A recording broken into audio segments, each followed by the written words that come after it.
Pixar has been making movies for 30 years now, which means they've also given us a solid lineup of villains. And unlike Disney, where the villains are usually evil queens and dark sorcerers, Pixar villains are weird. We've got toys, bugs, cars, a steering wheel, and one very angry chef. Today I'm ranking 20 Pixar villains based purely on their aura. The 3 criteria I'm using: first, the drip. Does your design go hard or do you look like somebody's random coworker? Second, the ice factor. When things go sideways, do you stay locked in or do you get cooked immediately? Villains who remain unbothered while everything falls apart. That hits different. And third, the bonus column. Twist reveals, bars, how brutal your downfall is, anything that lives rent-free in our heads. So with the criteria out of the way, let's begin. He's a bully, on a Vespa. That's the whole villain. No master plan, no real threat. Just some Italian kid being annoying at a pasta eating contest. Bro, you're not a villain, you're just rude. I've seen scarier people at a go-kart track. Behold the Underminer! Yeah, we heard you. He shows up, yells one line, and dips. All bark, zero bite. You're a meme, not a menace. Aura debt is insane. This man cheated his entire career, finally wins the Piston Cup, and gets booed on his own podium. Let that satisfying clip play. Everybody! Ow! Where's the happiness? Hey! This is the start of the... Won the race, lost all respect. That's negative aura. This man runs a toy barn. He dresses in a chicken suit, he's sweaty and desperate, and steals Woody from a yard sale. Etch, draw that man in a chicken suit. That's not a villain, that's a guy going through something. He's pathetic in a way that's almost impressive. Zero drip, zero composure, just a grown man obsessed with collectibles. We've all met this guy at a convention. I am your father. Bro, your entire villain arc is a Star Wars parody. That's it. That's the whole thing. Emperor Zurg is a hard name. I'll give him that. The design kinda goes, but you can't be a serious villain when your big reveal is a joke about Darth Vader. You're a punchline with a cape. Respectfully. Fishy! Wake up! Look, to fish, she's a war criminal. To humans, she's just a kid with braces who got a pet. Terrifying energy, but she's like 8 years old. Can't rank her higher than this. Genuinely terrifying design. A demon bear with dead eyes. But here's the thing. He has no lines, no personality. He's just a bear who shows up, growls, and gets killed. Scary? Yes. Aura? You need more than jump scares. If you can't deliver a single line or have any personality beyond angry bear, you're not a villain. You're an obstacle. Next. Creepy ventriloquist doll with a gang of silent dummies? Actually kinda unsettling. But then she gets redeemed in like 15 minutes. You can't be a top-tier villain if the movie forgives you before the credits roll. Wasted potential. A prospector doll who's been stuck in a box his whole life and snaps? That's actually a solid villain origin. And the twist reveal works. But bro, you're an old man doll in a cowboy outfit. The drip is non-existent. You look like someone's grandpa. Hard to fear a villain I could punt across the room. Extreme measures. Good twist. Zero aura. The screenslaver mask? Hard. The concept of a villain who controls people through screens? Genuinely ahead of its time. But then the twist reveals it's Evelyn Deaver and suddenly we're dealing with a tech CEO with daddy issues. The execution didn't match the setup. You had us in the first half, not gonna lie. The screenslaver deserved better. Evelyn Deaver did not cook. I'll kidnap 1,000 children before I let this company die! Okay, that line goes crazy. A corporate villain willing to do anything to save his business? That's real-world horror right there. But outside of that one moment, he's just a crab in a suit. The betrayal hurts because Sully trusted him. But aura-wise, he's middle management with extra legs. A steering wheel. They made a steering wheel intimidating. Otto has that HAL 9000 energy, completely calm while ruining everything. Never raises his voice, never panics, just keeps spinning and making terrible decisions for humanity. Necessary, Captain. You may give it to... Ice factor through the roof. But at the end of the day, he's a wheel. You can't rank a wheel too high. I'm sorry, I don't make the rules. We are leaving mid-territory now. Alright, we are in a different league now.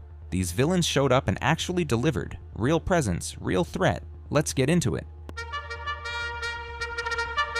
This kid was a menace, blowing up toys, ripping them apart, stitching them back together like some kind of mad scientist. Every toy in the neighborhood knew his name and feared it.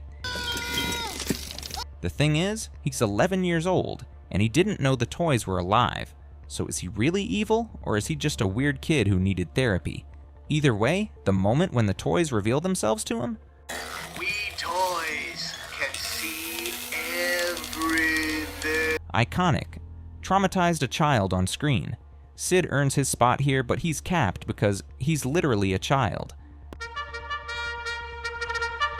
Now this is a villain design. A chameleon monster who can turn invisible, the way he slithers around, Steve Buscemi's voice dripping with jealousy and desperation.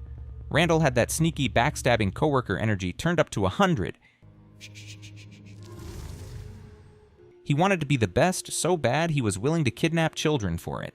Corporate ladder climber from hell. Drip is solid, ice factor is decent until Sully throws him through a door. And that door led straight to a trailer park where he got beaten with a shovel. Tough ending, but still, respect. Tiny man, enormous ego. Napoleon complex cranked to 11.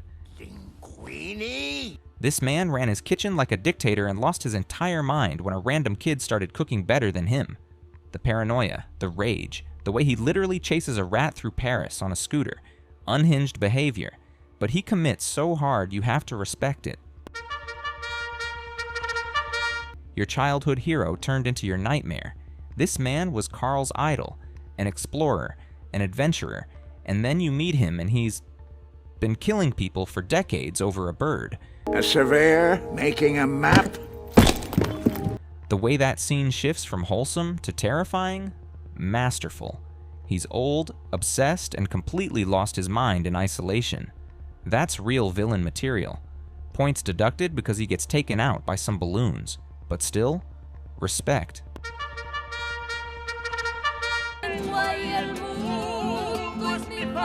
Charisma, off the charts. Drip, immaculate. This man had all of Mexico singing his songs for generations. And then you find out, he murdered his best friend and stole every single song. The twist hits like a truck, and when Miguel confronts him, this man tries to kill a child to protect his legacy. A child, his friend's great-great-grandson, and he does it with a smile. Cold, calculated, still singing. That's villain behavior. Criminally underrated. This grasshopper ran the ant colony like a mob boss. Fear was his whole business model. And Kevin Spacey's voice performance? You let one ant stand up to us, then they all might stand up. Menacing. That speech alone puts him in the top tier. He understood power, he understood control, and when things fell apart, he didn't panic. He got angry. The scene where he beats up his own gang member for questioning him? Brutal. Hopper walked so every animated mob boss could run. And his death, fed to baby birds, eaten alive. No last words, just gone. The disrespect was insane, but honestly, he earned it. A strawberry-scented teddy bear who runs a daycare like a prison. Let that sink in. Daisy loved us all, but Lotso... His backstory is genuinely tragic. Abandoned by the kid he loved, replaced, broken. But instead of healing, he decided every toy should suffer, like he did.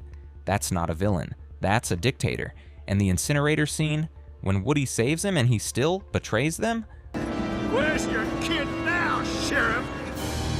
Unforgivable, no redemption, just pure, petty evil wrapped in pink fur. Smells like strawberries, acts like Satan. And the fact that he got away with it? Dude just landed on a garbage truck and kept living. No karma. Insane. But the number one spot, there was never any competition. And when everyone's super, no one will be. That line alone is top-tier villain writing. A rejected fanboy who became a mass murderer. He killed dozens of superheroes, built killer robots, kidnapped a baby, and did it all while monologuing with peak confidence. The drip? Cape? Boots? Zero mask. Bold choice. The ice factor? Man was cracking jokes while fighting Mr. Incredible. And the bonus column? He predicted toxic fandom before Twitter even existed. Syndrome is the Pixar villain. No debate, case closed. Now I already know some of you are typing Hopper should be number 1, or you did Lotso dirty. Drop it in the comments, let's argue, and if you want aura, please subscribe to me.